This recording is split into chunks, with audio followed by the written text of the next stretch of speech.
IVF ట్రీట్మెంట్‌లో మీకు embryo ready అవుతది గదా! అది ఎంబ్రో ట్రాన్స్‌ఫర్ అయిపోయిన తర్వాత what are the precautions to take అంటే ఎట్లా ఉండాలి అనేది నేను మీకు ఎక్స్‌ప్లెయిన్ చేస్తాననమాట. సో, వన్స్ మీకు ఎంబ్రో ట్రాన్స్‌ఫర్ అయిపోయిన తర్వాత జనరల్‌గా మీకు మేజర్‌గా ఫుడ్ రిస్ట్రిక్షన్స్ అనేవి ఉండవనమాట. బట్ జనరల్‌గా మేము పపాయ, పైనాపిల్ వద్దని చెప్తాము. ఎస్పెషల్లీ రా పపాయ, రా పైనాపిల్ వద్దని చెప్తాము. ఎందుకంటే అది కొంచెం యూట్రస్‌ని కాంట్రాక్ట్ చేస్తదనమాట. So, that is the only food is restricted. Otherwise మీకు మేజర్‌గా ఫుడ్ రెస్ట్రిక్షన్స్ అనేవి ఉండవనమాట. చాలామంది నాన్ వెజ్ తినొచ్చా?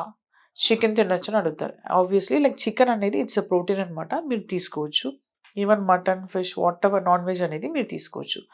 అండ్ దెన్ మీరు ఫుడ్‌లో కూడా rice, pulses whatever green leafy vegetables అన్నీ తినొచ్చు. There is no major food restrictions. And then next important thing అనేది మెడికేషన్స్ అంటే ఓరల్ మెడికేషన్స్ అంటే టాబ్లెట్స్, ఇంజెక్షన్స్ అదన్నీ కరెక్ట్‌గా తీసుకోవాలి అన్నమాట.